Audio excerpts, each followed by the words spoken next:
өнөөдрийнхөө одоо энэ сонирхолтой англи хэл гэдэг булангаараа та бүхэндээ хүч нэмэгдүүл цүр бадруулдаг үгсийг багш нь тайлбарлаж өгье. Тэгэхээр одоо энэ хүч нэмж цүр бадруулж ярих бол бас яриаг их гоё чимж өгдөг, бичгийг бас их гоё чимж өгдөг юм учиртай. За тэгээд зөвхөн одоо тэмдэг нэрийн өмнө хэрэгэлдэг ийм үгнүүдийг тайлбарлаж өгье. За very гэхээр маш тун гэсэн үг. Very pretty гэвэл маш хөөрхөн. За really гэвэл үнэхээр гэсэн үг. Тэгэхээр мэдээж хэрэг very teacher гэж байхгүй шүү дээ. Маш багш гэж. Тэгэхээр одоо энэ үгнүүдийн арталт бол нэр хэрэглэж болохгүй, зөвхөн тэмдэг нэр хэрэглэнэ гэж ойлгох юм.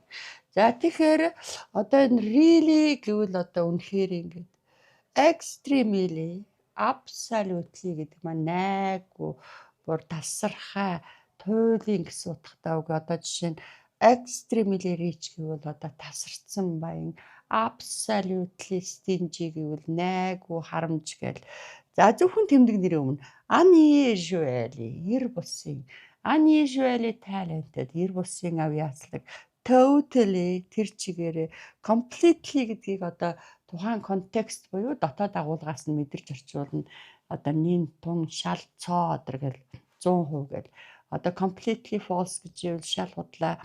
За completely healthy гэж ивэл цоо ирвэл, completely ugly гэж ивэл одоо авах юм байхгүй царай муутай гэх мэтээр. Unbelievably итгэмээргүй. Definitely, incredibly хоёулаа яриан байхгүй. За яриан байхгүй төвчээртэй definitely patient гэж ярина. За тэгээд awfully гэхээр аймаар гэж. За бидэртэй адилхан бас аймаар гэж сайн юм дээр ч хүч нэмнэ, муу юм дээр ч хүч нэмнэ. Awfully rich гэвэл аймаар баян. Awfully absent minded гэвэл аймаар мартамхай гэж орчуулах нэ.